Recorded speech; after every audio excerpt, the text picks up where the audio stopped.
বিপ্লব মানে জীবন দেয়া বসে থাকা নয়, সে কোনো দিন আসবে না রে করো যদি ভয়। বিপ্লব মানে জীবন দেয়া বসে থাকা নয়, সে কোনো দিন আসবে না রে করো যদি ভয়। আসবে বিজয় রক্ত আর জীবনের বিনিময়, আসবে বিজয় রক্ত আর জীবনের বিনিময়। বিপ্লব মানে জীবন দেয়া বসে থাকা নয়, সে কোনো দিন আসবে না রে করো যদি ভয়। লড়াইয়ের ওই ময়দানেতে যেতে তোমাকেই হবে, প্রয়োজনে সব রক্তটুকু জমিনেই ঢেলে দেবে। লড়াইয়ের ওই ময়দানেতে যেতে তোমাকে হবে, প্রয়োজনে সব রক্তটুকু জমিনেই ঢেলে দেবে। তবুও তোমায় লড়তেই হবে, মানবে না পরাজয়। তবুও তোমায় লড়তেই হবে, মানবে না পরাজয়। বিপ্লব মানে জীবন দেয়া বসে থাকা নয়, সে কোনো দিন আসবে না রে করো যদি ভয়। ভয় পাবো কাকে? আল্লাহ আজকের মাহফিল কবুল করুক। আউটপুট বাড়ান, ওই তিনটা বাড়ান, এই মনিটর বাড়ান, মাইক্রোফোন আর ভোকাল বাড়ান। এই পাশে দাঁড়ানো যুবক ভাইরা একটু বসেন, সবাই বসেন। আর যদি জায়গা সংকীর্ণ ওখান থেকে দেখতে না পান, তাহলে এই প্যান্ডেলের এইটা খুলে দেন, এই প্যান্ডেলটা খুলে দেন। হ্যাঁ,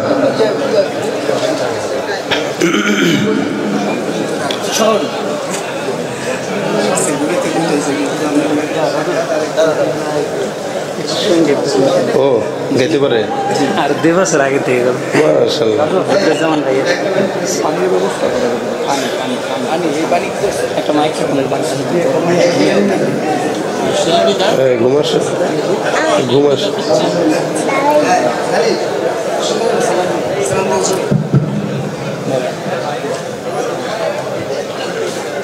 আসসালামু আলাইকুম। ফিলিস্তিন ফিলিস্তিন ফিলিস্তিন জিন্দাবাদ জিন্দাবাদ।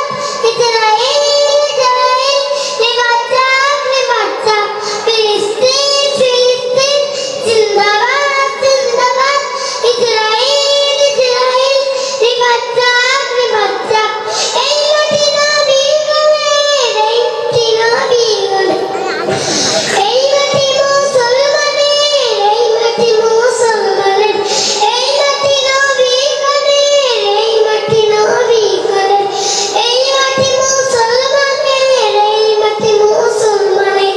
জীবন দিয়ে রুখবো মোরা বাকলদারির ইসরাত। ফিলিস্তিন ফিলিস্তিন জিন্দাবাদ জিন্দাবাদ।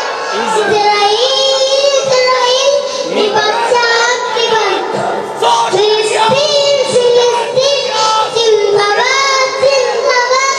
ইসরাইল ইসরাইল লিবাচাক লিবাচাক। আকসা আমার রবের ঘর, আকসা আমার রবের ঘর। তার প্রেমে ছাপিয়াতে কিসের দ্বিধা? আকসা আমার রবের ঘর, আকসা আমার রবের ঘর। তার প্রেমে ছাপিয়াতে কিসের দ্বিধা কিসের? জীবন দিয়ে রুখবো মোরা দখলদারের ইসরাত। ফিলিস্তিন ফিলিস্তিন জিন্দাবাদ জিন্দাবাদ। ইসরাইল ইসরাইল লিবাচাক লিবাচাক।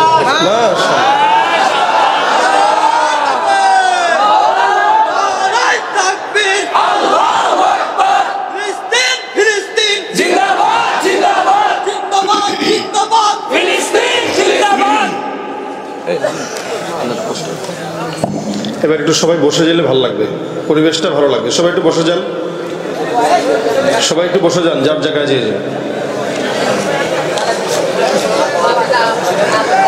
আলহামদুলিল্লাহ আলহামদুলিল্লাহ নাহমাদুহু ওয়া নাস্তাঈনুহু ওয়া নাস্তাগফিরুহু ওয়া নু'মিনু বিহি ওয়া নাতাওয়াক্কালু আলাইহি ونعوذ بالله من شرور أنفسنا ومن سيئات أعمالنا من يهد يهده الله فلا مضل له ومن يضلله فلا هادي له ونشهد أن لا إله إلا الله وحده لا شريك له ونشهد أن سيدنا وسندنا وحبيب ربنا وطبيبنا وطبيب قلوبنا ومولانا محمدا عبده ورسوله صلى الله عليه وعلى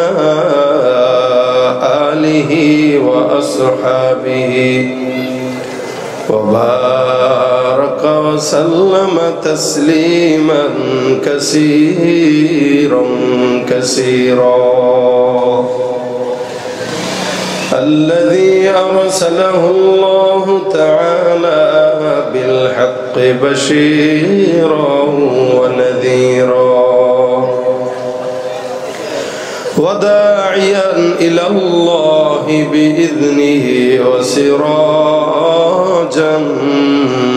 منيرا أما بعد فأعوذ بالله من الشيطان الرجيم بسم الله الرحمن الرحيم إن الصلاة تنهى عن الفحشاء والمنكر ولذكر الله أكبر والله يعلم ما تصنعون وقال النبي صلى الله عليه وسلم أول ما يحاسب به العبد يوم القيامة الصلاة أو كما قال النبي عليه الصلاة والسلام وقال تعالى في شان حبيبه ومحبوبه مخبرا وآمرا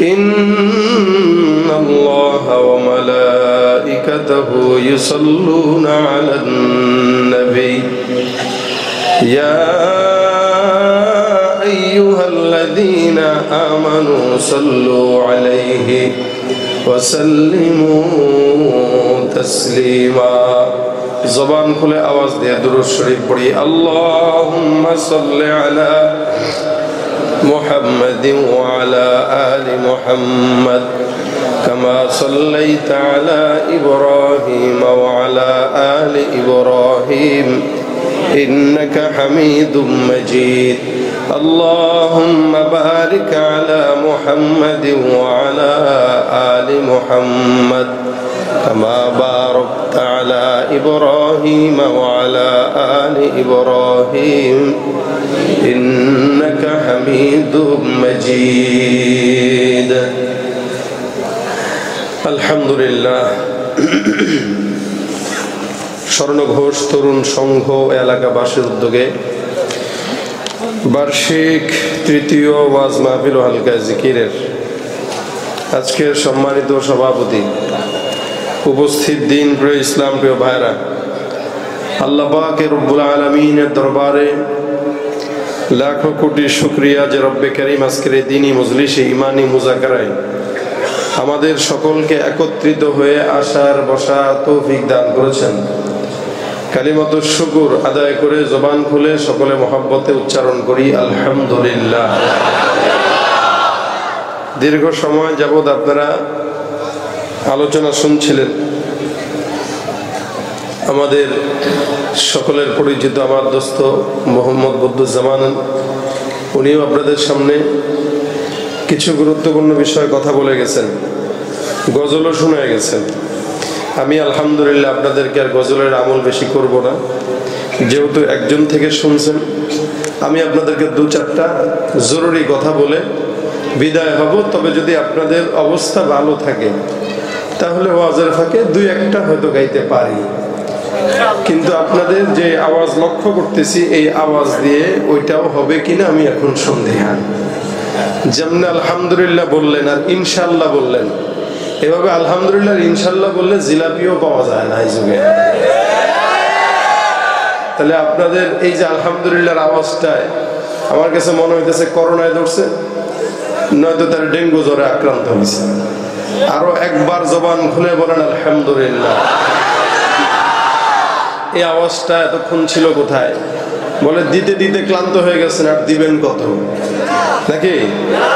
থাকবে তো আওয়াজ। আজকে মানুষ যারা আছেন আলহামদুলিল্লাহ, এর ভিতরে কি যুবক বেশি না মুরব্বী বেশি?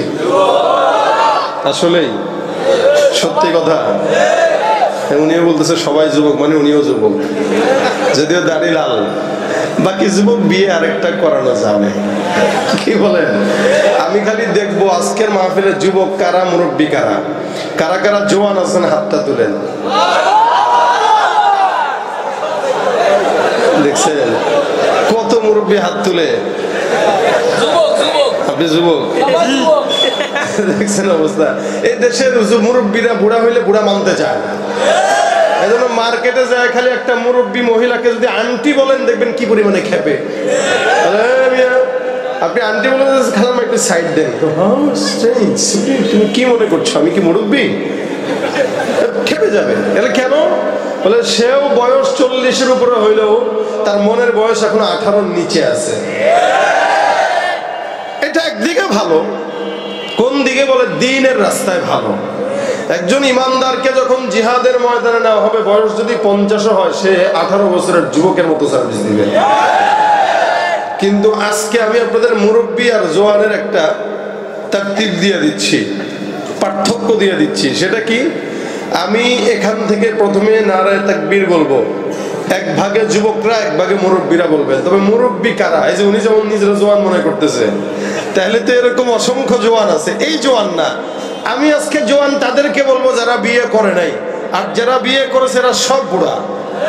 এখন এই বুড়া আছেন কারা কারা? হাত তুলেন। বিয়ে করেছেন কারা কারা? হাত তুলেন। বিয়ে করেছেন কারা কারা? হাত তুলছেন?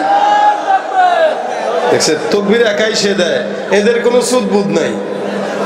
এই বিয়ে করছেন আপনারা? এখন দেখেন আপনার পাশে কেউ করেছে কিন্তু হাত তুলে নাই, বুঝতে হবে আরেকটা করতে চায়। কথা ঠিক কিনা?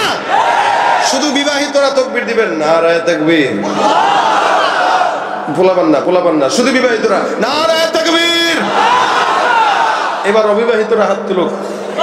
অসহায় ও ভাই, সাউন্ড ভালো আনছেন, 3 পিয়ার বক্সও আনছেন, কিন্তু গলা টানতেছে, ভোকাল নাই। মাইক্রোফোন আওয়াজটাকে বের করেন ভিতর থেকে।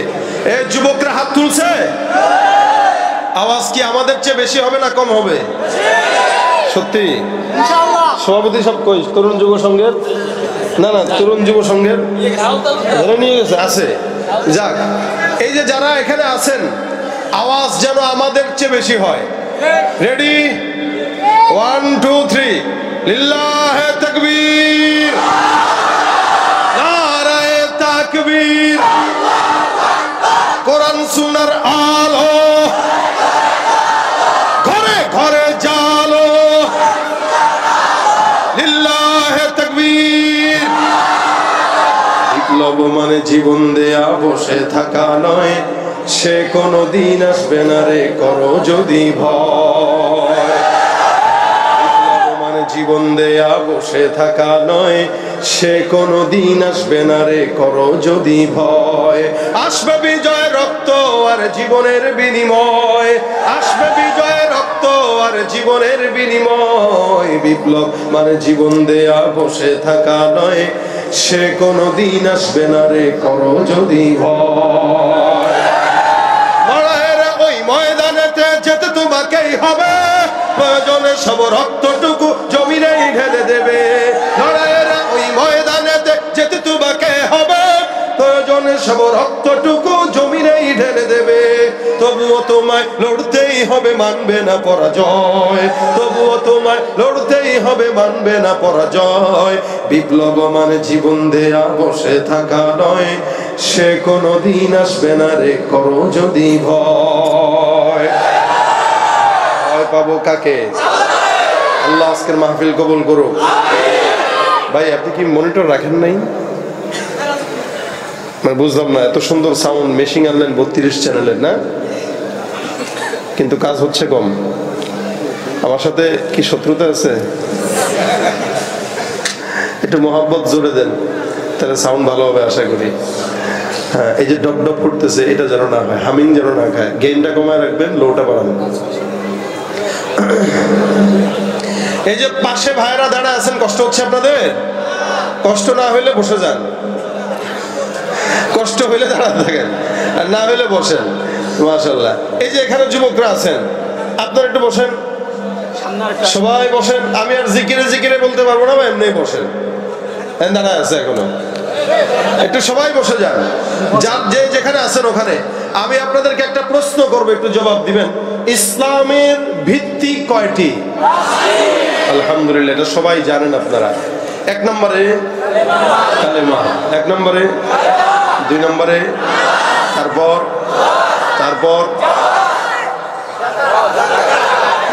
লাগাই দিছেন কালেমা, তারপর নামাজ, তারপর রোজা, তারপরে হজ, তারপরে এগুলো ইসলামের খুঁটি। বলেন তো, একটা ঘরের ভিতরে যদি আশেপাশে দেয়াল থাকে, মাঝখানে কোনো খুঁটি নাই, ওই ঘরটা হলো মিনিমাম 4000 স্কয়ার ফিটের। বলেন এই খুঁটি ছাড়া ঘরটা কি টিকবে? টিকবে কয়দিন? সামান্য কিছুদিন পরেই মাঝখান থেকে ধসে পড়ে যাবে। কেন? ভিতরে নাই খুঁটি। ঠিক একটা মুসলমানের সূরত আছে কিন্তু খুঁটি নাই, ওর ইসলাম বেশি দিন টিকবে না, কিছুদিন পরে ধসে পড়ে চলে যাবে। এই জন্য আমাদের দেশের অধিকাংশ মুসলমানরা 10,000 টাকার বিনিময়ে গোলাম হয়ে যায়, 5,000 টাকার বিনিময়ে দালাল হয়ে যায়। কেন? বলে ওর খুঁটি নাই, ভিত্তি না থাকার কারণে ওর ঈমানটাকে ইহুদি নাসারা খরিদ করে ফেলে। তো সুতরাং রাসূল বলেন, বুনিয়াল ইসলামু আলা খামসিন শাহাদাতু আল্লা ইলাহা ইল্লাল্লাহ। ইসলামের মূল খুঁটি বুনিয়াদ হলো 5টা। সর্বপ্রথম আল্লাহ ইলাহা ইল্লাল্লাহ ওয়া আন্না মুহাম্মাদান রাসূলুল্লাহ। আল্লাহর হাবিব বলেছেন এটা জানা প্রত্যেকটা ইমানদারের জন্য দায়িত্ব, কর্তব্য। সবাই এটা জানবে। একটা মানুষ খালি মুসলমান হবে, টুপি পড়বে, নামাজ পড়বে, কখনো কখনো পড়বে না, এটা মুসলমানের তো না। একটা ইমানদার যখন মুসলমান হবে, ইসলামের এই 5টা খুঁটি পুঙ্খানু মানা লাগবে। লাগবে কি লাগবে না? আমি আপনাদের সামনে ইসলামের মূল খুঁটির একটি নিয়ে কথা বলবো ইনশাআল্লাহ, সেটা হলো নামাজ। বলেন এই নামাজটা প্রত্যেকটা মুসলমান নর নারীর জন্য সুন্নত? আলহামদুলিল্লাহ, ফরজ। নামাজ এটা উম্মতের জন্য আল্লাহ পাক বিধান করেছেন ফরজ। কিন্তু নামাজের আগে একটা বিষয় আছে, সেটা হলো ঈমান। এটা কি? এজন্য আল্লাহ পাকের হাবিব বলেন, প্রথম লা ইলাহা ইল্লাল্লাহ, তারপরে ইকামাতিস সালাহ, নামাজ প্রতিষ্ঠা করা। আল্লাহ পাক ঈমানদারের অসংখ্য গুণের মধ্যে অন্যতম একটি গুণ দিয়েছেন, সেটা হলো সালাত আদায় করা। আর ঈমানদারের সর্বপ্রথম গুণ হলো আল্লাহর প্রতি বিশ্বাস করা। এজন্য আল্লাহ পাক রব্বুল আলামিন সূরা ফাতিহার পরে বাকারার মধ্যেই প্রথমেই এনেছেন আল্লাযীনা ইউমিনুনা বিল গায়ব ওয়া ইউকিমুনাস সালাহ। প্রথমে একজন ঈমানদার যে হবে, ওর গুণ থাকবে সে আল্লাহকে না দেখে বিশ্বাস করবে, অর্থাৎ অদৃশ্যের উপরে বিশ্বাস করার নাম এটা হলো ঈমান। আমাদের দেশের কিছু নাস্তিকরা আছে যারা জন্মে সূত্রে নাস্তিক নয়, বংশসূত্রেও নাস্তিক নয়, এরা হইল গাঁজা খাওয়ার টাকার অভাবে নাস্তিক হয়। কেন বললাম এই কথা? এদেশের নাস্তিক যারা, এরা হিন্দুদের বিরুদ্ধে কিছু বলে না, এরা বৌদ্ধদের বিরুদ্ধে কিছু বলে না, এরা খ্রিস্টানদের বিরুদ্ধে কিছু বলে না, এরা ইসরায়েলের বিরুদ্ধেও কিছু বলে না, এরা যত প্রকার কথা আর চুলকানি সব মুসলমানদের বিরুদ্ধে। যত চুলকানি সব মুসলমানের বিরুদ্ধে যদি কারো হয়, ও নাস্তিক দাবি করতে পারে, নাস্তিক হতে পারে না। কেন? একটা নাস্তিকের একটা ধর্ম আছে, বলে কি ধর্ম? আমার কোনো ধর্ম নাই, এটাই আমার ধর্ম। অর্থাৎ আমি হিন্দুর বিরুদ্ধেও বলবো, আমি কাফেরের বিরুদ্ধেও বলবো, মুশরিকের বিরুদ্ধেও বলবো, মুসলমানের বিরুদ্ধেও বলবো। কিন্তু বাংলার আপামর কিছু নাস্তিক যারা আছে, হাতে গোনা দুই একটা যারা, এরা অন্য কোনো ধর্মের ব্যাপারে চুলকানি নাই, একমাত্র চুলকানি সব মুসলমানের বিরুদ্ধে। তার মানে বোঝা গেল গাঁজা খাওয়ার টাকার কারণে এরা নাস্তিক হয়। যখন মন চাইলো একটা লিখে দিল, যখন মন চাইলো বলে দিল, আর ওপার থেকেও টাকার বান্ডিল জুটে গেল। এরা দলিল দেয় কি? জান্নাত দেখি নাই, মানতে পারবো না। জাহান্নাম দেখি নাই, মানতে পারবো না। আমি বলি, তোর মতো নালায়েক, তুই তো নিজের চুলটাও দেখতে পারিস না আয়নার সাহায্য ছাড়া। যে মানুষ তার পিঠ দেখতে পারে না আয়নার সাহায্য ছাড়া, যে মানুষ তার মাথার চুল দেখতে পারে না আয়নার সাহায্য ছাড়া, ওই মানুষ আল্লাহ দেখবে, জান্নাত দেখবে, জাহান্নাম দেখবে, কিয়ামত পর্যন্ত সম্ভব নয়। আমরা দেখেছি, আপনারা দেখেছেন? খুব কেমনে দেখবেন? আল্লাহর নবী মূসা আল্লাহকে বলে, আল্লাহ একটু দেখা দাও। আল্লাহ বলেন, লান তারানি, হ্যাঁ, ওয়ালাকিন উনজুর ইলাল জাবাল ফাইন ইসতাকাররা মাকানাহু ফাসাউফা তারানি। আল্লাহ বলেন, মূসা পাহাড়ের চূড়ায় তাকাও, আমাকে দেখতে চাও? আমার কিছু নূরের তাজাল্লি ছড়ায় দেব। আল্লাহ পাক নূরের তাজাল্লি তুর পাহাড়ের গোড়ায় ছড়াইলেন। মূসা নবী তাকাইলেন, ফাখররা মূসা সাইকা। আল্লাহ পাক রব্বুল আলামিন বলেন, ওই তুর পাহাড় যেটা ছিল জ্বলে পুড়ে ছাই হলো, মূসা জমিনে বেহুশ হয়ে পড়ে গেল। মালিকের দিদার মিলে নাই। জোরে বলেন সুবহানাল্লাহ। আল্লাহর দিদার এত সহজ। আর ওর মতো 4 আনার 2 টাকার 4 টাকার নাস্তিক মুরতাদ এই সমস্ত বেঈমানগুলো আল্লাহকে দেখতে চায়। এটা কি হাস্যকর না? আল্লাহ বলে, তুই আমাকে দেখে মানলেও কি না দেখে মানলেও কি, আমার কোনো যায় আসে না। যারা মানার তারা মানবে, এমনকি মানার জন্য জীবন দিতে হলেও দিবে। ইমানদারের গুণ আল্লাহ বর্ণনা করেছেন, আল্লাযীনা ইউমিনুনা বিল গায়বি ওয়া ইউকিমুনাস সালাহ ওয়া মিম্মা রাযাকনাহুম ইউনফিকুন। এক নম্বরে বান্দা ইমানদাররা আল্লাযীনা ইউমিনুনা বিল গায়ব, আল্লাহকে না দেখে বিশ্বাস করবে। এটাই হলো ইমানের একটা সর্বপ্রথম শর্ত। বান্দা আল্লাহকে না দেখে বিশ্বাস করবে, জান্নাত না দেখে বিশ্বাস করবে। কিন্তু আমি জিজ্ঞাসা করি, বলেন তো, এই জান্নাত আর জাহান্নাম আমার পয়গম্বর দেখেছেন কিনা? আমার আল্লাহকে আমার নবী দেখেছেন না দেখেন নাই? মেরাজের মধ্যে নিয়ে আমার আল্লাহ আমার পয়গম্বরকে জান্নাতের নিয়ামত দেখাইলেন, জাহান্নামের আযাব দেখাইলেন। আল্লাহ পাক রব্বুল আলামিনের দিদারও দিয়া দিলেন। সুম্মা দানা ফাতাদাল্লা ফাকানা কাবা কাউসাইনি আও আদনা। আল্লাহ পাক রব্বুল আলামিন আমার পয়গম্বরকে মসজিদে বাইতুল্লাহ থেকে নিয়ে হারাম থেকে নিয়ে আকসা পর্যন্ত, সেখান থেকে নিয়ে 7 আসমান 7 জমিন পর্যন্ত, জান্নাত জাহান্নাম পর্যন্ত, এমনকি আমার রব্বে কারীমের দিদার পর্যন্ত দিয়ে দিলেন। আল্লাহ পাক রব্বুল আলামিনের হাবিব এই 63 বছরের জিন্দেগিতে কোনোদিন একটা মিথ্যা কথা বলেন নাই। ওই নবী জমিনে আসার পর যখন বললেন, আমি নবী জান্নাত দেখেছি, জাহান্নাম দেখেছি, আমরা আমার নবীর হাদিসের মধ্যে শুনেছি, আমরা আমার আল্লাহর কোরআনের মধ্যে শুনেছি, যার কারণে এখনো পর্যন্ত আমরা এমনকি কিয়ামত পর্যন্ত মানবো আমার আল্লাহ আর জান্নাত জাহান্নাম কিয়ামত সব হলো সত্য। সুতরাং আমাদের সত্যর ভিতরে দলিল আছে না নাই? আল্লাহ পাক ডাক দিয়া বলেন, আল্লাযীনা ইউমিনুনা বিল গায়ব, অদৃশ্যের প্রতি বিশ্বাস করার নাম ঈমান। হে মুসলমান, ঈমান 3 জিনিসের সমন্বয় হয়। 1 নাম্বার তাসদীক বিল জিনান, 2 নাম্বার ইকরার বিল লিসান, 3 নাম্বার আমল বিল আরকান। একটা ঈমানদার সর্বপ্রথম এমনি বললেই মুমিন বলা যায় না। ঈমানদারের সর্বপ্রথম গুণ হবে তাসদীক বিল জিনান, অন্তর দিয়ে বিশ্বাস করবে আল্লাহ একজন আছে না নাই। আমাদের দিলের মধ্যে আমাদের মালিকের ভয় আছে, আল্লাহ পাক রব্বুল আলামিনের মহব্বত আছে। এটা ইমানদারের সর্বপ্রথম শর্ত। বান্দা ইমানদাররা তার দিলের মধ্যে আল্লাহর ভয় রাখবে। আল্লাযীনা ইউমিনুনা বিল গায়ব, এক নম্বরে বান্দা তাসদীক বিল জিনান, অন্তর দিয়ে বিশ্বাস করবে। দুই নম্বরে ইকরার বিল লিসান, অন্তর দিয়ে বিশ্বাস করার পাশাপাশি জবান দিয়ে স্বীকার করবে। জবান দিয়ে কেমনে স্বীকার করা লাগে পড়েন তো, লা ইলাহা ইল্লাল্লাহ মুহাম্মাদুর রাসূলুল্লাহ। এই যে স্বীকারটা দিয়ে দিলেন, এই স্বীকার যদি কেউ না দেয় তারে মুসলমান বলা যাবে? আবু তালেব আমার পয়গম্বরের এত কাছের চাচা, আমার নবীকে এমন কোন সহযোগিতা নাই যেটা করে নাই। আল্লাহ পাক রব্বুল আলামিনের হাবিব আমার আবু তালেবকে মরার আগে কানে কানে সে ডাক দেয়া বলে, চাচা একটা বারের জন্য জবানটা খুলে পড়েন লা ইলাহা ইল্লাল্লাহ। আমি নবী আপনার ব্যাপারে কথা দিলাম, আল্লাহর কাছে আপনার ব্যাপারে সাক্ষ্য দিয়া বিনা হিসাবে জান্নাতের ফয়সালা করে দিব। আল্লাহর নবী অফার দিয়া দিলেন। আবু তালেব মানে নাই। আবু তালেব ডাক দিয়া বলে, মুহাম্মদ আমি জানি তুমি সত্য নবী, আমি স্বীকার করি তুমি সত্য নবী, কিন্তু জবান দিয়া এই কালেমাটা পড়তে পারবো না। কারণ জবান দিয়া যদি পড়ি তাহলে তো মুসলমান হয়ে যাব। আমি যদি মুসলমান হই, ইন্তেকালের পরে আমার সমস্ত পরবর্তী যারা আসবে আমারে গালি দিবে।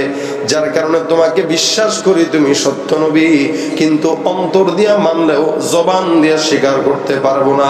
আর জবান দিয়া কোন বান্দা যদি স্বীকার না করে ওই বান্দা ইমানদারও হতে পারে না। এ ভাইরা আমার খুব বুঝবেন, এই কারণে জবানের স্বীকারোক্তিটা দরকার। এখানে আপনারা যারা আছেন, আমরা যারা আছি, জবান দিয়া স্বীকার করছি কি করি নাই?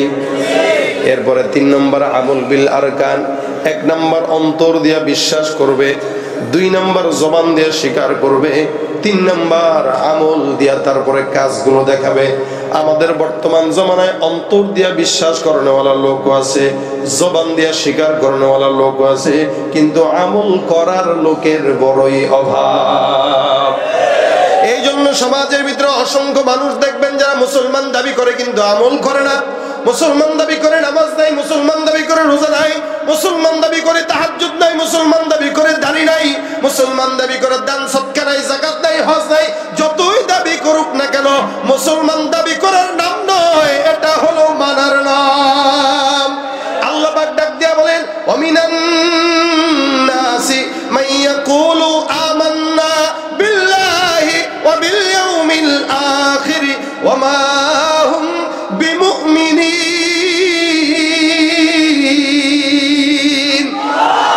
কথাটা বলেছেন কে?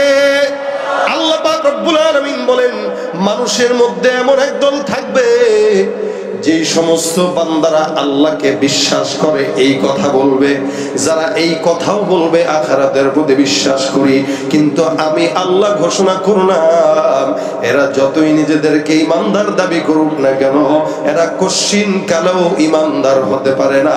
এরা হলো মুনাফিক, মুনাফিক বেঈমান। আচ্ছা, বাজারে আম কিনতে জানতো নাকি?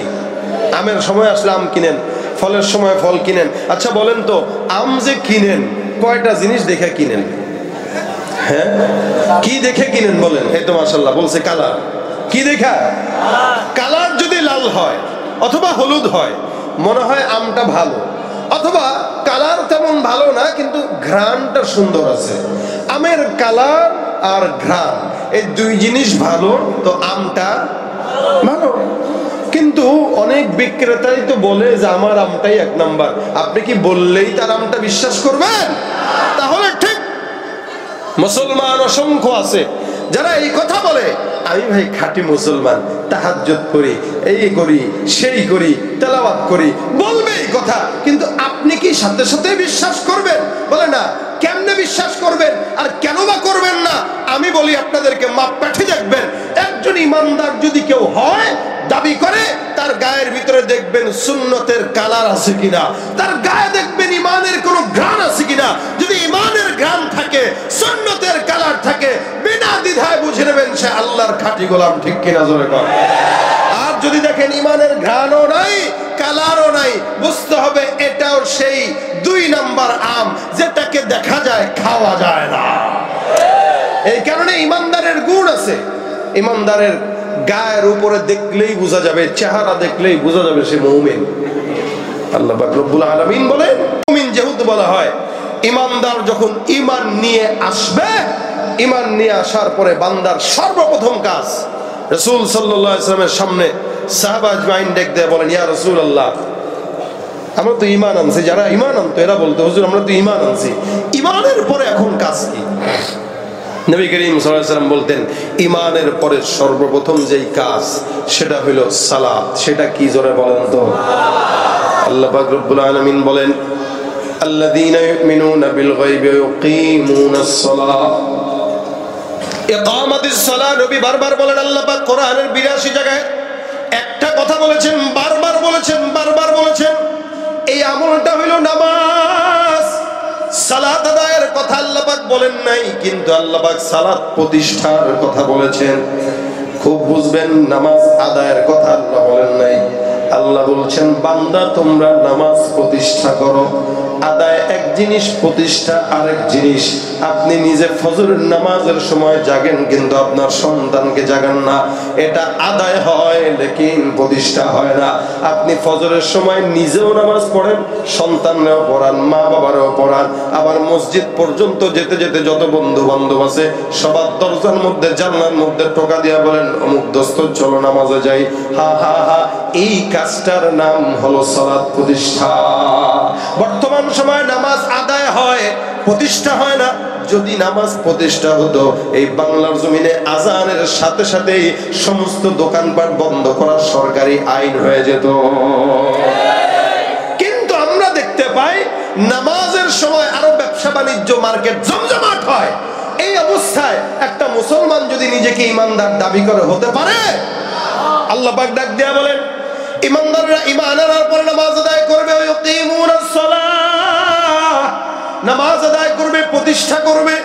এটা এমন একটা ইবাদত, যে ইবাদতটা বান্দাকে জান্নাত পর্যন্ত নিতে বাধ্য হয়। নবী করিম সাল্লাল্লাহু আলাইহি ওয়াসাল্লাম বলেন, হে ঈমানদার মুমিন, কিয়ামতের ময়দানে আল্লাহ পাক রব্বুল আলামিন তোমার দানের হিসাব নেবে। কিয়ামতের ময়দানে আল্লাহ পাক রব্বুল আলামিন তোমার মালের হিসাব নেবে। কিয়ামতের ময়দানে আল্লাহ পাক রব্বুল আলামিন তোমার সমস্ত কিছুর হিসাব নেবে। কিভাবে বলে? এগুলো সব পরে আল্লাহর নবী বলেন, আউয়ালু মা ইউহাসাবু বিহিল আবদু ইয়াউমাল কিয়ামাতিস সালাহ। কিয়ামতের ময়দানে আসমানের মালিক বান্দার সর্বপ্রথম হিসাব নিবে, যেটা সেটা কি? নামাজ। এটা আপনার আমার জন্য পড়া ফরজ, আল্লাহ পাকের বিধান।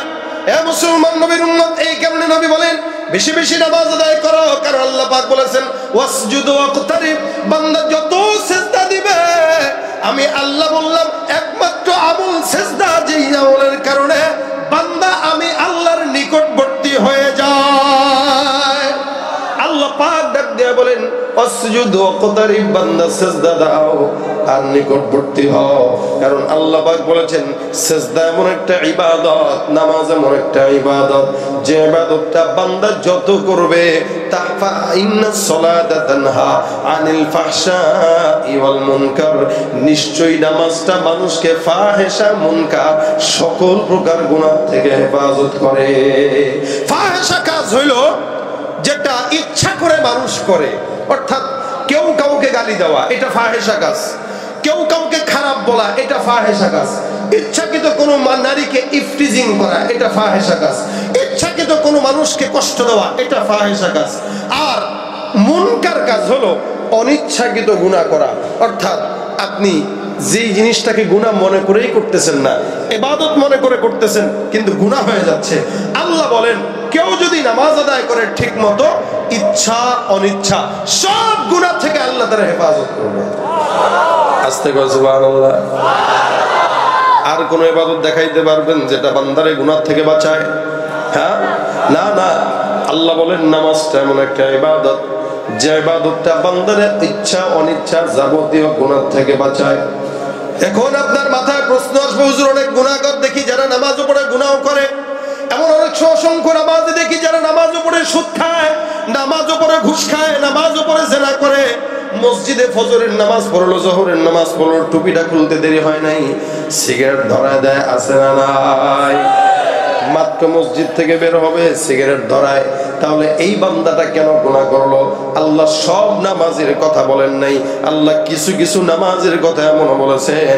আল্লাহ পাক বলেন ফাওয়াইলুল লিল মুসাল্লিন আল্লাযীনা হুম আন সালাতিহিম সাহুন আল্লাযীনা হুম ইউরাউনা ওয়া ইয়ামনাউনাল মাউন।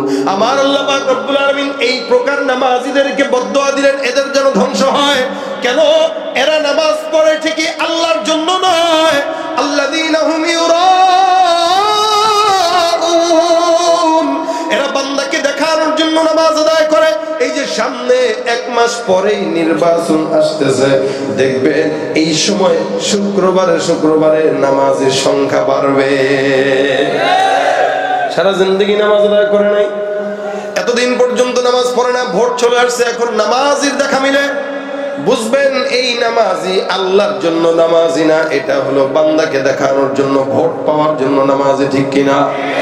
যেই ব্যক্তি নামাজও পড়বে গুনাহ করবে, যে ব্যক্তি নামাজও পড়বে সুদও খাবে, যেই ব্যক্তি নামাজ পড়বে ঘুষও খাবে, যেই ব্যক্তি নামাজ পড়বে দুর্নীতি করবে, বুঝতে হবে এটা তার জান্নাতের নামাজ না, এটা তার ধ্বংসের নামাজ। ঠিক কিনা? এই কারণে আমাদের দেশে নামাজি থাকলেও সুদখোর নামাজি আছে, 5 ওয়াক্ত নামাজ জামাতের সাথে পড়ে, কিন্তু সুদ খায়। সুদ খায় না, শুধু সুদের ব্যবসা করে। কথা কয় না? টাকা চাবেন 10,000 দিবে না, দেখবেন গ্রাম দেশে গুলা হয়। কাকারে বললেন কাকা গো দেন না 10,000 টাকা, কাকা বলবে ভাতিজা তোর এত ভালোবাসি তুই আমরা আগে যাবি না, এই দিয়ে দিলাম গতকাল একজন রে। ভাতিজা তো জানে কাকার কাছে সব সময় কি বলে টাকা বাড়তি থাকে, কিন্তু টাকা যে এখন কাকা দিতে চাচ্ছে না এটার কারণ তো আছে। অবশেষে ভাতিজাও বুঝে কোন জায়গায় টিপ দিলে টাকা বের হবে, হুট করে আস্তে করে বলতেছে চাচা টাকা দেন না 10,000-এ 1,000 বাড়া দিব না।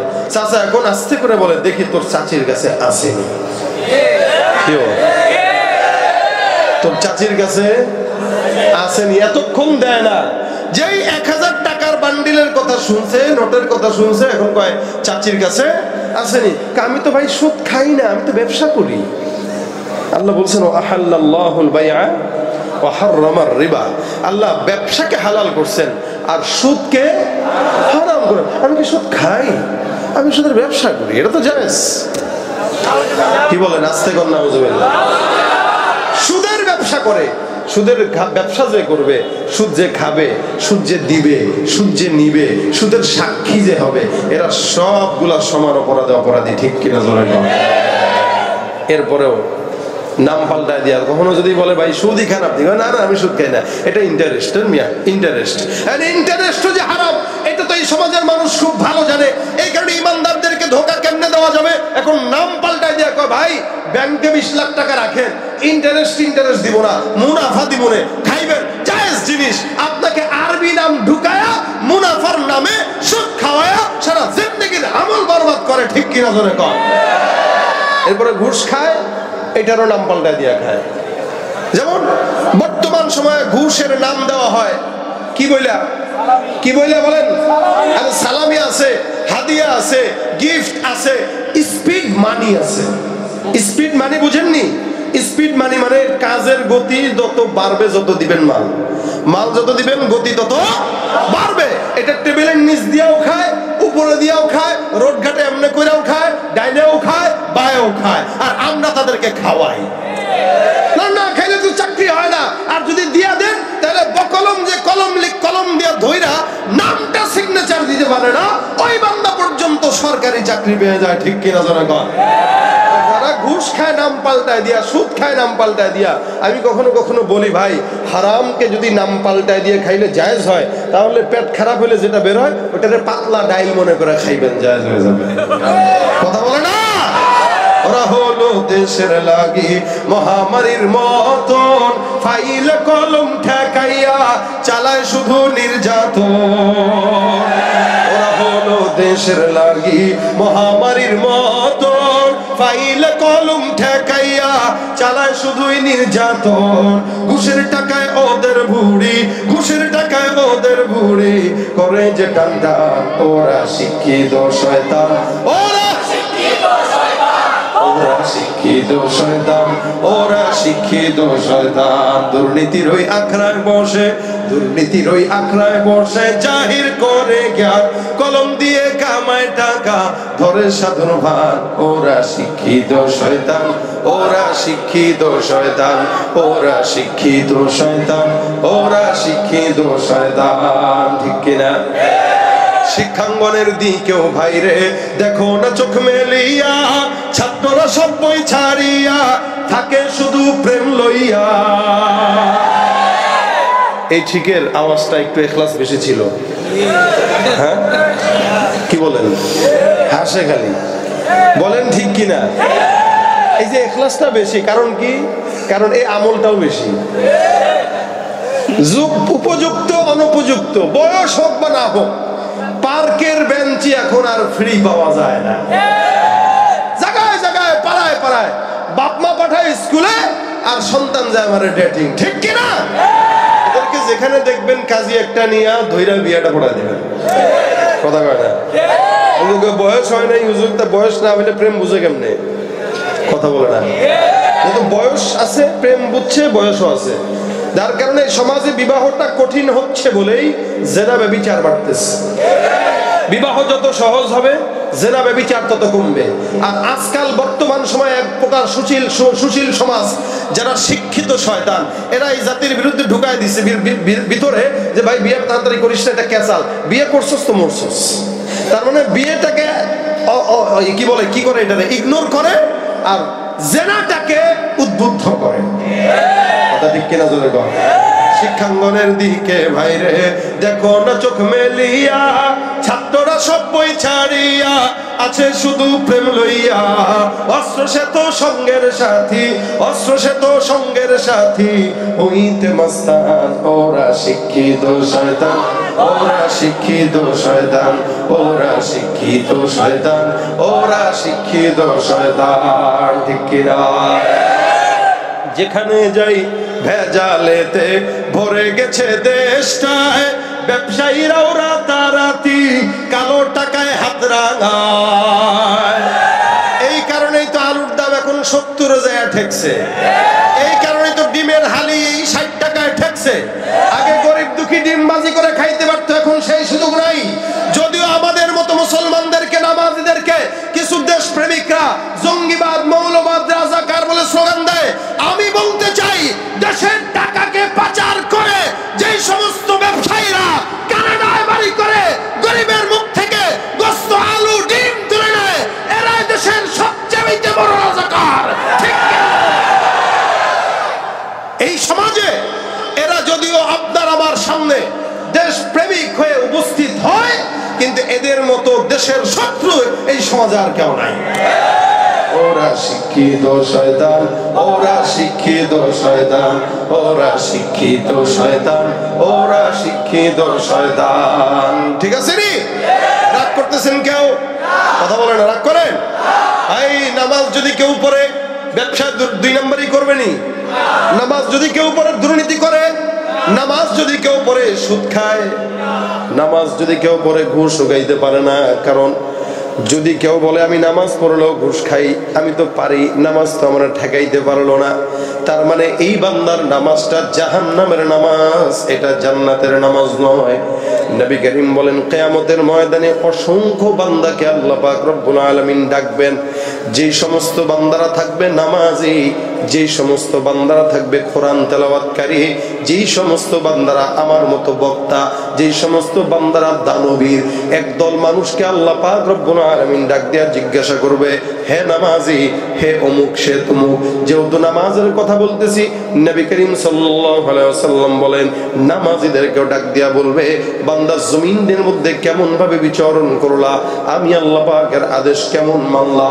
নামাজি ডাক দিয়া বলবে, আল্লাহ, কিয়ামত দুনিয়ার জমিনে তুমি আল্লাহকে সন্তুষ্ট করার জন্য নামাজ আদায় করলাম 5 ওয়াক্ত মসজিদের মধ্যে, যে আল্লাহ পাক রব্বুল আলামিন বলবেন তুই মিথ্যুক।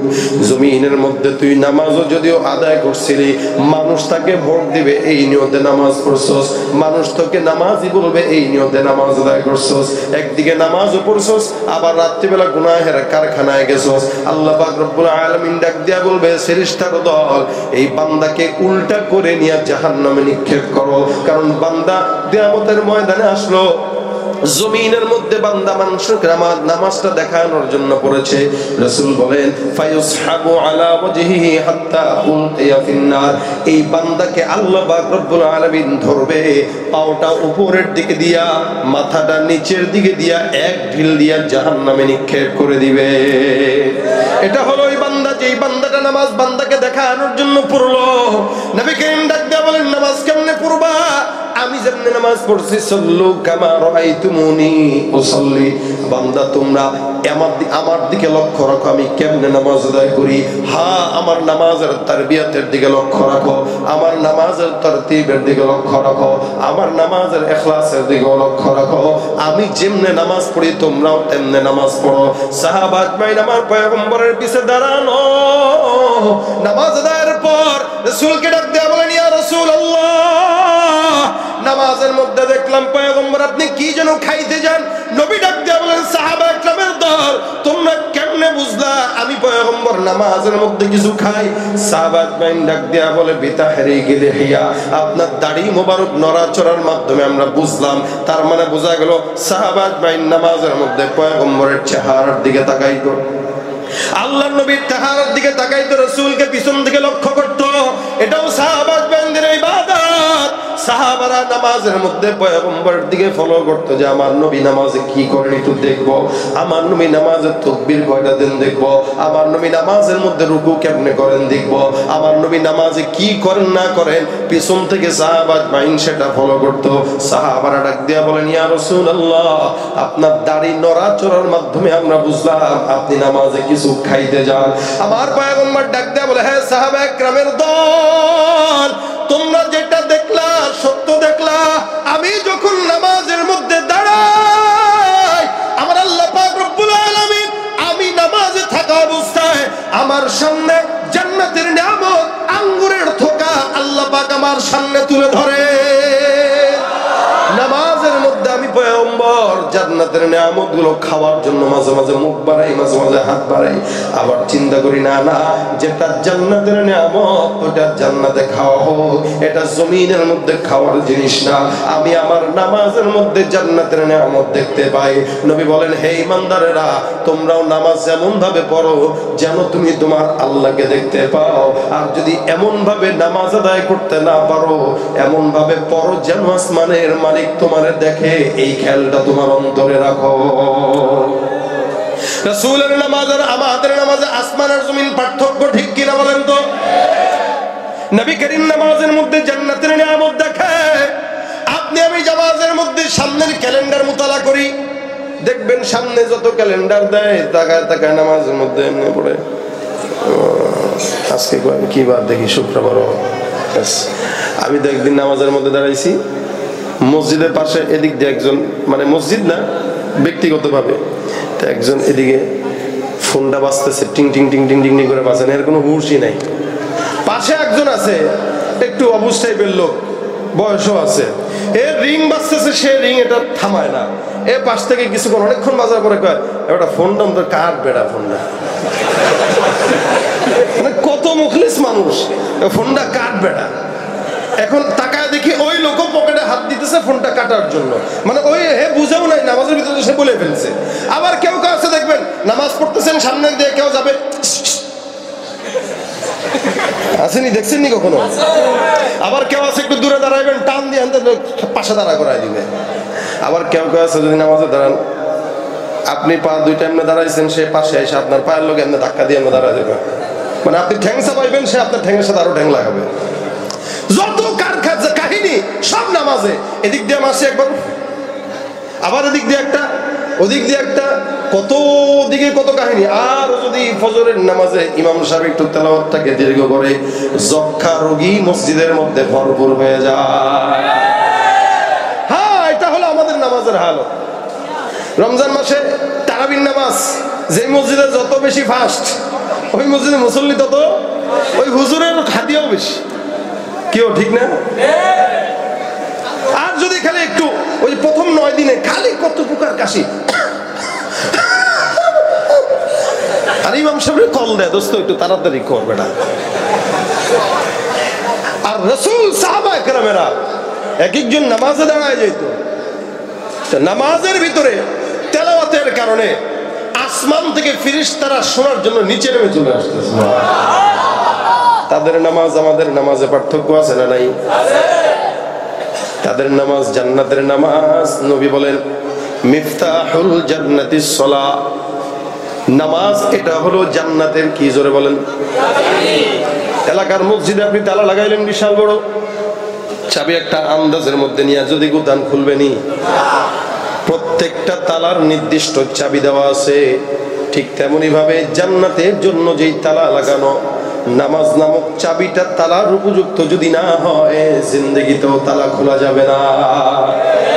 নামাজের জন্য এই জান্নাতের তালা খোলার জন্য যেই চাবিটা দরকার, নামাজ নামক চাবি, নবী বলেন এই চাবিটা কেমনে তৈয়ার করবা? আল্লাহ রাসূল সাল্লাল্লাহু আলাইহি ওয়াসাল্লাম বলেন আনতা আবুদাল্লাহা কাআন্নাকা তারাহু ফাইন লাম তাকুন তারাহু ফাইন্নাহু ইয়ারাক। এমন ভাবে নামাজ আদায় করবা, ইবাদত করবা। আর ইবাদত এটা আম হাদিস, প্রত্যেকটা ইবাদতের জন্য নবী বলেন হ্যাঁ, নামাজ যদি আদায় করা লাগে এমন ভাবে পড়ো যেন তুমি তোমার চক্ষু দিয়া কাকে দেখতেছো। মুসলমান নবীর উম্মত, আপনি আমি আল্লাহকে দেখা দূরের কথা কল্পনাও তো করতে পারি না। এই জন্য রাসূল বলেন ফাইন লাম তাকুন তারাহু ফাইন্নাহু ইয়ারাক। এমন ভাবে নামাজ আদায় করো, আল্লাহকে যদি না দেখো, ভাবটা এমন ভাবে রাখবা আসমানের মালিক তোমাকে দেখতেছে। কে দেখে? নামাজের মধ্যে দাঁড়াবেন কার সামনে বলেন তো? হে মুসলমান নবীর উম্মত, আল্লাহ পাক রব্বুল আলামিন কোন ইবাদত এরকম দেন নাই যে ইবাদতটা নামাজ দিয়েছেন, নামাজের কারণে আল্লাহর নিকটবর্তী হওয়া যায়। মুসা পয়গম্বরকে আল্লাহ পাক ডাক দিয়ে বলেন হে মুসা, দুনিয়ার জমিনে আমি আল্লাহ তোমার সঙ্গে কথা বলি, সপ্তাহে নির্দিষ্ট সময়ে তোমার সঙ্গে আমি আল্লাহ পাক রব্বুল আলামিন কথা বলি। আপনাদেরকেও যদি বলা হয় আসমানের মালিকের সঙ্গে কথা বলবেন, রাজি আছেননি? কথা কয়টা? আল্লাহর সঙ্গে কথা বলার ইচ্ছা, কিন্তু বান্দা নিজেও জানে না মালিকের সঙ্গে কথা বলা যায়। আল্লাহ পাক মুসা পয়গম্বরকে ডাক দিয়া বলেন হে মুসা, আমি তোমার সঙ্গে নির্দিষ্ট সময়ে কথা বলি, কিন্তু একদল বান্দা আমি আল্লাহ জমিনের মধ্যে যাদেরকে পাঠাবো, এই দলের সঙ্গে আমি আল্লাহ নির্দিষ্ট সময় নয়, বান্দা যখন চাবে আমি আল্লাহ বান্দার সঙ্গে তখনই কথা বলবো। তুমি পারো করতে মোচন অভাব দুঃখী লোকে, তুমি পরম মুক্তি দাতা মালিকে জগতের, তোমার কাছে চাই যে পানা আমরা প্রতিদিন, তোমার দয়ায় পূর্ণ আমার সারা দিন। কার দয়া? আমার আল্লাহ পাক ডাক দিয়ে বলেন হে মুসা, জমিনের মধ্যে আমি আল্লাহ তোমার সঙ্গে কথা বলি নির্দিষ্ট সময় করে, কিন্তু এমন একদল বান্দা থাকবে যেই বান্দাদের সঙ্গে আমি আল্লাহ নির্দিষ্ট সময় নয়, বান্দা যখন মন যাবে তখন কথা বলবো। আল্লাহ পাক ডাক দিয়া বলে হে পয়গম্বর, হে আল্লাহ, আল্লাহ নবী মুসা ডাক দিয়া বলে আল্লাহ, যে বান্দার সঙ্গে তুমি কথা বলবা এই বান্দারা কারা? আমার আল্লাহ ডাক দিয়া বলে আখিরি জামানায় একদল বান্দা আমি আল্লাহ পাঠাবো, যারা আখিরি পয়গম্বর মুহাম্মদুর রাসূলুল্লাহ সাল্লাল্লাহু আলাইহি ওয়াসাল্লামের উম্মত। এই বান্দারা 5 ওয়াক্ত নামাজের মধ্যে যখন দাঁড়াবে, আর বান্দা যখন নামাজের মধ্যে দাঁড়ায় ফজরের সময়, জোহরের সময়, আসরের সময়, সালাতুল ইশরাক, সালাতুল চাশর, সালাতুল আওয়াবিন, এই সমস্ত নামাজের মধ্যে দাঁড়ায় তেলাওয়াত করবে আলহামদুলিল্লাহি রাব্বিল আলামিন, আমি আল্লাহ বান্দার তেলাওয়াতের জবাব দিয়ে বলবো হামিদানি রব্বি। বান্দা নামাজের মধ্যে তেলাওয়াত করবে আর তেলাওয়াতের জবাব দিয়ে আমি আল্লাহ বান্দার সঙ্গে নামাজের মধ্যে কথা বলবো। ভাইরা আমার খুব বুঝেন, আল্লাহ পাক রব্বুল আলামিন বান্দার সঙ্গে কথা বলবে, এটা কি খুশি না বেজার বলেন তো? আমার মাওলার সঙ্গে কথা বলতে গেলে গভীর রাতে আল্লাহর সঙ্গে প্রেম করা দরকার। হে মুসলমান, আল্লাহর সঙ্গে কথা বলা লাগলে মসজিদের ভিতরে যাওয়া দরকার। আল্লাহর সঙ্গে প্রেম করতে হলে গভীর রাতে যায় নামাজে বিছানো দরকার। আমার আল্লাহ বলে, হে মুমিন, তুমি নামাজের মধ্যে দাঁড়ায় যাও, আলহামদুলিল্লাহ পড়ো, এক একটা আয়াত করে পড়বা। আমি আল্লাহ যত গুনাহগার হও না কেন, নামাজের মাধ্যমে আমি রব্বুল আলামিন সারা দুনিয়ার বাদশা তোমার মতো গুনাহগার বান্দার সঙ্গে কথা বলা শুরু করে দিব। সুবহানাল্লাহ। বান্দেগানে খাসে আল্লাহ মুলগুয়ুব দরজা জানে জওয়াসিসুল কুলুব জমি সরশব এ পিরান শনিদি চরা দরজা হে কেন আনশ নদীদি। এই কারণে মুসলমান, আল্লাহর সঙ্গে কথা বলতে হইলে নামাজ পড়া দরকার আছে না নাই? নামাজ আদায় করবো দিনে 3 বেলা। কয় বেলা? 5 বেলা। নবী বলেন, হ্যাঁ 3 বেলা। কারা পড়ে? যারা মুনাফিক। ফজরের নামাজ মুনাফিকরা পড়ে না। মনে রাখবেন, এই জমিনের মধ্যে যারা আছে এশার ফজর পড়তে পারে না, রাসূল সাল্লাল্লাহু আলাইহি ওয়াসাল্লাম বলেন এরা হলো মুনাফিক। এই কারণে দেখবেন ফজরের নামাজের সময় যখন উঠবেন, বাহিরে নামাজটা পড়ে যখন এলাকার মধ্যে হাঁটতে যাবেন, দেখবেন সকালের আবহাওয়াটা আলাদা বরকতময় আবহাওয়া, ঠিক কিনা? আলাদা একটা মজা, আলাদা একটা শান্তি, আলাদা একটা রহমত ফজরের সময় লাগে। এটা অন্য সময় পাওয়া যায় না। বলে কেন জানেন? কারণ ফজরের সময়টা এমন একটা সময়, যে সময় কোনো মুনাফিকের নিঃশ্বাস এই জমিনে থাকে না। সব মুনাফিক ঘুমায় থাকে, নাক ডাকে। আর ইমানদাররা কঠিন কষ্ট এই শীতের মধ্যেও ওযু করে আল্লাহর ডাকে সাড়া দিয়া দেয়। সুবহানাল্লাহ ওয়া বিহামদি। আল্লাহ বলেন, ওই সময় আমি আমার বান্দার উপরে জমিনের সব রহমতগুলো দান করি। এই জন্য যুবক বয়সে বেশি বেশি নামাজ আদায় করবেন। সমাজের যুবকরা দেখা যায় নামাজ পড়ে না। এলাকায় বিশেষ করে আজকের যারা মাহফিলের আয়োজন করেছে, যুবকদেরকেও বলি, মাহফিলটা আয়োজন করছে কি হেদায়েতের জন্য নাকি গুনার জন্য? নেকের জন্য না গুনার জন্য? এখন যে আয়োজক আছে এদের ভিতরে যদি হেদায়েত না থাকে, মানুষের ভিতরে হবে নি? যত যুব সংঘ আছে এখানে প্রত্যেকটা যুবকদেরকে আল্লাহ পাক নামাজি বানায় দেন। মনে রাখবেন, যুবকরা সমাজে ঠিক তো সমাজ পরিবর্তন হয়ে যাবে। সমাজের যুবক নামাজি হবে, সমাজের অন্য মানুষ 10 জন নামাজি হবে। কারণ এই সমাজ পরিবর্তনের জন্য যুবকের বিকল্প কিচ্ছু নাই। নেতৃস্থানীয় লোক, সেটাও যুবক দরকার আছে না নাই? মন্ত্রী, এমপি বলেন, চেয়ারম্যান, মেম্বার বলেন, সব জায়গায় যুবক দরকার। যুবক হইলে সমাজ ভালো চলে। কারণ যুবক যদি ভালো থাকে সমাজ ভালো। যুবক যদি গাঁজাখোর হয়, ওই সমাজে অশান্তি আর অশান্তি। এই জন্য যুবকদেরকে সব জায়গায় কাজে আসতে হবে। যেমন সংগঠন করলেই, দান সৎকা করলে, শীতের ভিতরে কম্বল বিতরণ করলেই হক আদায় হবে না। এই যুবকদেরকে এই দায়িত্ব নেওয়া লাগবে যে আমরা এলাকার যুবকরা 30 জন একসঙ্গে হইলাম, এই এলাকায় কোনো প্রকার বাদ্য গান চলবে না। বিবাহ অনুষ্ঠান হোক, খাতনার অনুষ্ঠান হোক, কোন অনুষ্ঠানে গান বাজনা চলবে না। 30 জন যুবক একসঙ্গে হয়ে গেলে 1 মাস লাগবে, এলাকা থেকে গান বাজনা দূর হয়ে যাবে ইনশাআল্লাহ। 10টা যুবক যদি আজকে এখানে পাগড়ি পইরা 5 ওয়াক্ত মসজিদে নামাজ পড়ে, কোন জায়গায় গান বাজতেছে, ডেস্ক সেটটা ওখানে যে লাঠি একটা নিয়ে খালি দাঁড়ায় থাকবে, কিচ্ছু বলা লাগবে না যে আমরা কি ঘোষ, স্বর্ণ ঘোষ তরুণ সংঘ, আমরা ওখান থেকে আসছি, গান বন্ধ করবি না বক্সগুলা ভাঙবো, দেখবেন 10 মিনিটের মাথায় গান বন্ধ হয়ে গেছে। খালি যুবকদের উদ্যোগী হতে হবে। কি হওয়া লাগবে? উদ্যোগী। এগুলা মুরব্বীরা পারে না। মুরব্বীরা আদেশ করবে, হয় এটা করছি তোরা কর। মুরব্বীরা দোয়া দিবে। কারণ দেখবেন মুরব্বী আর জওয়ান পার্থক্য কেন? আল্লাহর রাসূল বলেন, এমন এক প্রকার যুবক থাকবে যাদেরকে আল্লাহ পাক আরশের নিচে ছায়া দিবে।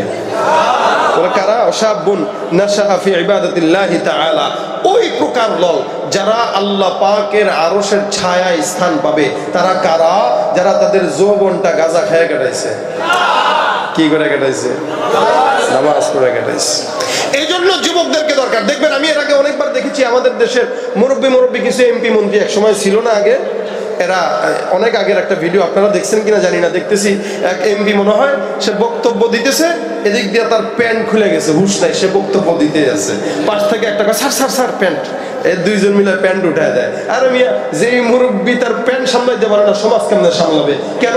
বুড়া হয়ে গেছে, এক সময় তারও যৌবন ছিল, এখন সে মুরব্বী। সুতরাং যেই লোক তার প্যান্ট সামলাইতে পারে না, সে সমাজ পারবে না। এই কারণে সমাজের দায়িত্ব, এলাকার দায়িত্ব, সব জায়গার দায়িত্ব জওয়ানদের হাতে গেলে এই সমাজ বিনির্মাণে সুন্দর সমাজ হতে ইনশাআল্লাহ কোনো বেগ পেতে হবে।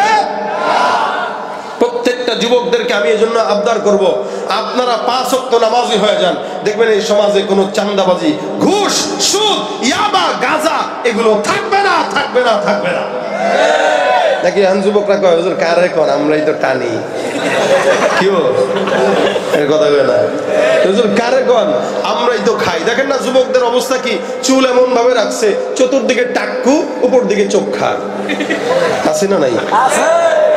চতুর্দিকে কিছু নেই, আপনার চুল আছে তো ভালো থাক, মাশাআল্লাহ, আল্লাহ পাক কবুল করুক। এই দাড়িগুলো বড় হয়ে যাবে তো ইনশাআল্লাহ, আল্লাহ কবুল করুক। নিয়ত তো করছে, এই যে আমার পাশে থাকার কারণে এটা মিলছে, তাই না? এরকম এই দোয়াটা যেন প্রত্যেকটা যুবক দূর থেকে পেয়ে যায়। জোরে বলেন আমিন। যুবকদের কি যে হালত ভাই, প্যান্ট একটা পরবে 14 জায়গায় ছিঁড়া, এটা কি পাগল? হ্যাঁ, এখানে ছিঁড়া, এখানে পাশায় ছিঁড়া। মনে হয় ওই রাস্তায় গ্রাম দেশে আসে তো মা খালারা কয়, বাবা কোন জায়গায় অ্যাক্সিডেন্ট করছস? কিসের অ্যাক্সিডেন্ট? কয় যে পা ছিঁড়া, প্যান্ট ছিঁড়া। আরে খালা রে খালা, কি বুঝামু, তোমরা হইলে আদি গাইলার মানুষ, বুঝবা তোমরা এগুলা? এটা বসুন্ধরা সিলেট থেকে 3000 টাকা দিয়ে কিনছি। খালা কয় যাক, এগুলা বোঝার দরকার নেই, আগে দেখতাম ফকির নিরা সিরা পড়তো, আর তোরে আল্লাহ টাকা দেওয়ার পরে তুই ফকির নিয়ে হয়ে রয়েছিস। কথা ঠিক কিনা জোরে কর। খালা ডাক দিয়ে কাহারে আল্লাহ গো, কোন জামানায় পড়লাম, জামানা আর আগের মতো নাই, জামানা নাকি পাল্টাইছে। কেমনে জামানা পাল্টায়? সূর্য কি পূর্ব দিকে উঠে না পশ্চিম দিকে? পূর্ব দিকে না, তাহলে জামানা কি পাল্টাইছে? নবী বলেন লা তাসুব্বুদ দাহর ফাইন্নাল্লাহা হুয়াদ দাহর। তোমরা জামানাকে গালি দিও না, কারণ জামানাই হলো আল্লাহ, আল্লাহ পাল্টায়। জামানা কোনোদিন আমরা পাল্টাইতে পারি না, আমরা নিজেরা পাল্টায় গেছি, দোষ হয় জামানার। ঠিক কিনা জোরে কর। আগের মতো শান্তি তো আর এখন পাওয়া যায় না, মানুষ সব পাল্টে গেছে, পাল্টে নিত জামানা। জামানা ঠিকই আছে, মানুষ সব পাল্টে গেছে, মানুষ সব পাল্টে গেছে, জামানা ঠিক কিনা? লম্বা লম্বা আছে চুল, কানেতেও আছে দুল, হাতে সোনার চুড়ি, বিলু ফিতার ঘড়ি, পাঞ্জাবি গায়ে দিয়ে হাত আছে মোড়ানো, লম্বা ওড়নাটা কাঁধে আছে ঝোলানো, হেঁটে চলে আঁকা বাঁকা যেন কোন নায়িকা। কাছে গিয়ে দেখি হায় মাইয়া মানুষ না, এটা হলো আমগো পাড়ার মিস্টার সোহেল রানা। আছে না নাই? লম্বা লম্বা আছে চুল, কানেতে আছে দুল, হাতে সোনার চুড়ি, বিলু ফিতার ঘড়ি, পরেছে সাদা প্যান্ট, মনে হয় স্টুডেন্ট, পরনে আছে বেল্ট, গায়ে মাখে দামি সেন্ট, যায় বন্ধুরা আড্ডায়, ছিনতাই করে রাস্তায়, নেশা করে গাঁজা খেয়ে 8 মাস থাকে জেলে। অবশেষে মনে হলো এইটা কোনো ছাত্র না, এটা হলো আঙ্গ পাড়ার টোকাই বাবুল কানা। নাই? এই কারণে যুবকদের পরিবর্তন হওয়া দরকার, আছে না নাই? বেশি বেশি গাঁজা খাবো, কারা হাত তুলেন? মাশাআল্লাহ। খাইতে খাইতে চামড়া ভিতরে ঢুকায় দেয়। প্যান্ট একটা পড়ছে ছিঁড়া 14 জায়গায়, হাতের ভিতরে চুড়ি, কানে দুল, এদিকে চুলের স্টাইল ঘোড়ার লেজের কালার। কথা বলেন ঠিক কিনা? কিসের কালার? ঘোড়ার লেজের কালার। ওরে দেখলে মনে হয় চিড়িয়াখানার দরজা খোলা ছিল, দারোয়ান ছিল না, ও কোনো মতে দৌড়ায় দৌড়ায় পলে আসছে। মুসলমান না কাফের না ইহুদি বোঝার কোনো উপায়। এই জন্য আপনাকে বলি, যুবকদের দায়িত্ব নিবেন, রাজি আছেন? ইনশাআল্লাহ বলেন ইনশাআল্লাহ। আমাদের এই স্বর্ণ ঘোষ তরুণ সংঘের সভাপতি, ঠিক না? চেহারাটা টসটসে আছে, কেউ আরে কথা কয় না এরা, নাকি আপনারা কষ্ট পাইতেছেন? ওনার সাথে শত্রুতা আছে আপনাদের? উনি ভালো হোক চান কিনা আপনারা? আমি ভালো হোক বলতে আমি খারাপ যেটা বুঝাইতেছি না, মানে উনারও জবানে দাড়ি উঠে যাক, তাহলে দেখবেন চেহারাটা একটা আলেমের মতো দেখা যাবে। এই মিয়া বুঝেন, কারো যদি গায়ের ভিতরে রাসূলের সুন্নাত থাকে, কবরে যাওয়ার পরে আল্লাহর ফেরেশতারা মারবে কম, বিশ্বাস হয় না? আচ্ছা, কেউ যদি পাগড়ি টুপি পরে চুরি করে ধরা যদি খায়, সাধারণ চোরের থেকে মারতে একটু কম হয় না? কেমনে এই লোকটা টুপি পরে চুরি করলো, কেমনে এটার গায়ে হাত দিই, একটা লজ্জা লাগে না? পাগড়ি পরে চুরি করছে, কেমনে তোরে মারি? এই মিয়া তুমি হুজুর মানুষ, কেমনে এই কাজটা করলা? মানে সে দুঃখ করে, তুই কেমনে এটা করলি, দুঃখ করে, মারে না, মারলো তুমি মাথায় দিয়ে কেউ চুরি করে বেটা, টুপিটা না থাকলে তোর পিঠে কিলা বলে, কি বলে না? দুনিয়াতে যদি এই সিস্টেম হয়, কিয়ামতেও যখন বান্দা আল্লাহ রাসূলের সূরত নিয়ে যাবে, ফেরেশতারা বলবে আল্লাহ এটা কেমনে মারি, তোমার হাবিবের সুন্নাত এর গায়ে দেখা যায়। আল্লাহ বলবে মারা টারা দরকার নাই, যার মতো দেখা যায় তার সঙ্গে জান্নাতে নিয়ে দাও। আমরা চাই আজকের এই স্বর্ণঘোষ তরুণ সংঘের সভাপতি সহ প্রত্যেকটা যুবককে আল্লাহ পাক রাসূলের সুন্নাতওয়ালা বানায় দেয়, এই এলাকার যুবকদেরকে নামাজি বানায় দেয়। এটা চান তো আপনারা? ইনশাআল্লাহ। চেহারা সুন্দর আছে, কাজও যদি সুন্দর হয় সবগুলা, ইনশাআল্লাহ নূরুন আলা নূর। আল্লাহ পাক এনাদেরকে বারাকা দান করুন। নিয়ত করেন 5 ওয়াক্ত নামাজ আমি সহ কারা কারা পড়বো ইনশাআল্লাহ জামাতের সাথে। আল্লাহ তুমি কবুল করো। আল্লাহ পাক জায়গায় জায়গায় 82 জায়গায় বলছে, বুঝেন না? আল্লাহ বলে সকাল থেকে সন্ধ্যা, আকিমিস সালাতা লিদুলুকিশ শামস ইলা গাসাকিল লাইল ওয়া কুরআনাল ফাজর ওয়া আকিমিস সালাতা তারফাইন নাহার ওয়া যুলাফাম মিনাল লাইল। এই সাধারণ চোরের থেকে নামাজি চোরের ব্যাপারে রাসূল বেশি সতর্ক করছেন, যে সমাজে যারা 2 টাকা চুরি করে এরা বড় চোর না, যে লোক নামাজে চুরি করে সে বড় চোর। নামাজে চুরি করে কেমনে? রুকুতে গেলে সোজা হয়ে দাঁড়ায় না, সিজদায় চলে যায়, 2 সিজদার মাঝখানে সোজা হয়ে বসে না, আরেক সিজদায় চলে যায়। রাসূল বলেন এরা হলো নামাজ। এইজন্য নামাজ পড়বো খুশু খুজুর সাথে, অন্তত 5 ওয়াক্ত নামাজ ঠিক মতো আদায় করেন ইনশাআল্লাহ। নামাজ আর গুনাহ এক হয় না। আপনি গুনাহ করেন নামাজও পড়েন, কেন? একদিন না একদিন ওই গুনাহ আপনার কাছে থাকবে না, নামাজ যদি শুদ্ধ হয়। কারণ আল্লাহ বলেছেন নামাজ যাবতীয় গুনাহ থেকে বান্দাকে হেফাজত করে। সুতরাং আমাদের নামাজটাও করবে যদি আমরা ইখলাসের সাথে পড়ি। আল্লাহ পাক আজকের এই মাহফিলে যা কথা বললাম এগুলো সব ভুলে গেল, সমস্যা নাই। নিয়ত করেন ফজরের নামাজ থেকে শুরু করে আগামীকাল থেকে, আজকের ফজর থেকে শুরু করে একদম যতদিন বাঁচবো ইনশাআল্লাহ টাইম মতো নামাজটা পড়ব। তাহলেই এই সংগঠনের যেই ভাইদের মাহফিলের আয়োজন এটা সার্থক হবে, আমার কষ্ট করে আসা বসা সার্থক হবে। আমি আজকে আপনাদের এই প্রোগ্রামের জন্য আবার আরেকটা প্রোগ্রাম না করে আপনাদের এখানে চলে আসছি। কেন?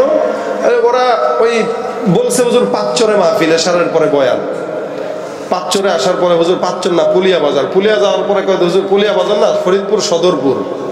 আমি তো ভাই আপনাদের কথাবার্তা যেহেতু ঠিক নাই, আফওয়ান আমি আসতে পারতেছি না, কারণ তো পাঁচচর দাওয়াত রাখছি, ফরিদপুরে দাওয়াত রাখি নাই। এরপরেও বদরুজ্জামান সাহেবের সাথে কথা বললাম, কি করব, দাওয়াত তো রেখে দিছি, নাহলে কমিটি বেইজ্জতি হয়। কয় তাহলে তো এটা করতে পারবা না।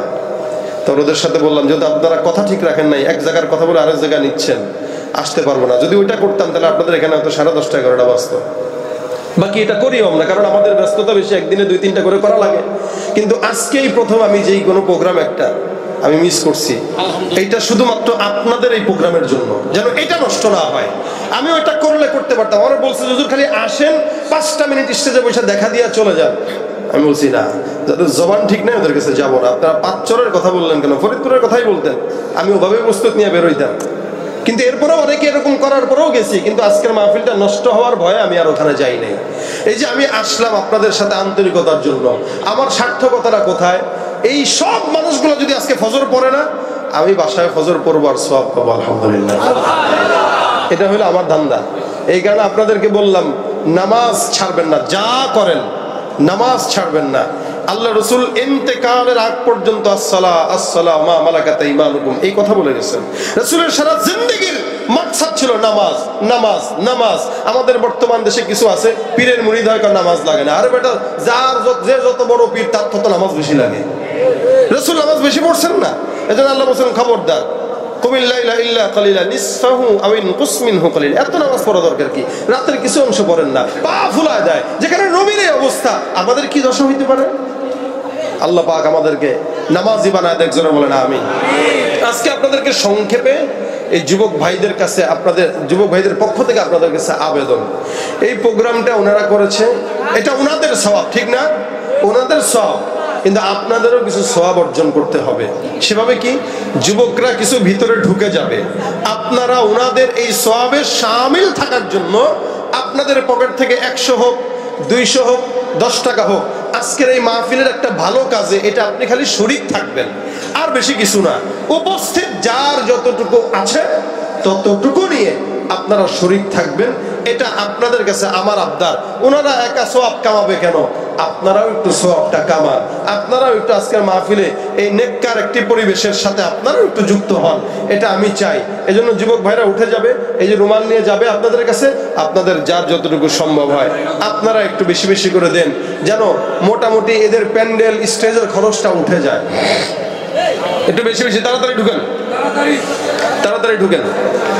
3 বছর যাবত এই প্রোগ্রাম চলতেছে, এটা যেন প্রতি বছর হয়, আপনারা সেই জন্য চেষ্টা সহযোগিতা করবেন ইনশাআল্লাহ। 1000, 200, 500 যা যতটুকু সামর্থ্য হয় একটু দেন। কেউ না দিয়ে যায় না, সবাই দিবেন, কেউ না দিয়ে যাবেন না। স্বেচ্ছাসেবক যারা আছেন, জানাবাদ আছে, রুমাল আছে, ঢুকে যান, তাড়াতাড়ি ঢুকেন। পিছন থেকেও যান, পিছনে একদল যান, পিছনেও একদল যান। স্বেচ্ছাসেবক একটু দ্রুত।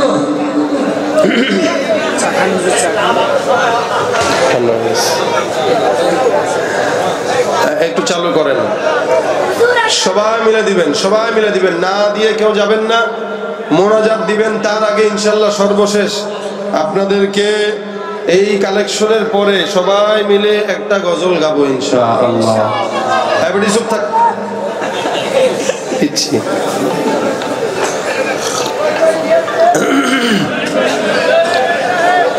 সবাই আন্তরিকতার সাথে দিয়েন, আন্তরিকতার সাথে দিয়েন।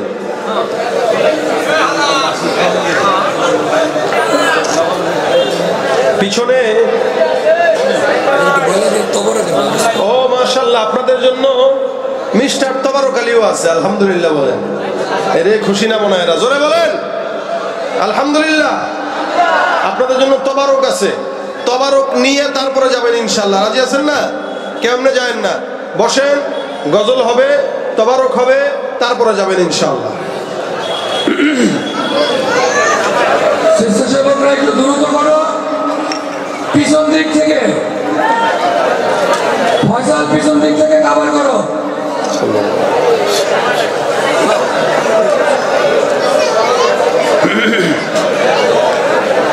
উঠানো হয়ে গেলে এদিকে নিয়ে আসেন।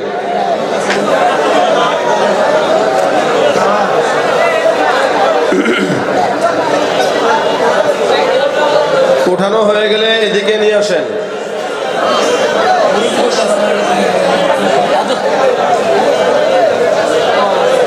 উঠানো হয়ে গেলে স্টেজে নিয়ে আসেন। স্বেচ্ছাসেবক বৃন্দ, আপনাদের সকলে দৃষ্টি আকর্ষণ করে বলছি, রুমাল কালেকশন হলে এগুলো নিয়ে আপনারা সব স্টেজে চলে আসবেন। স্বেচ্ছাসেবক রুমাল কালেকশন হলে এগুলো নিয়ে স্টেজে চলে আসবেন।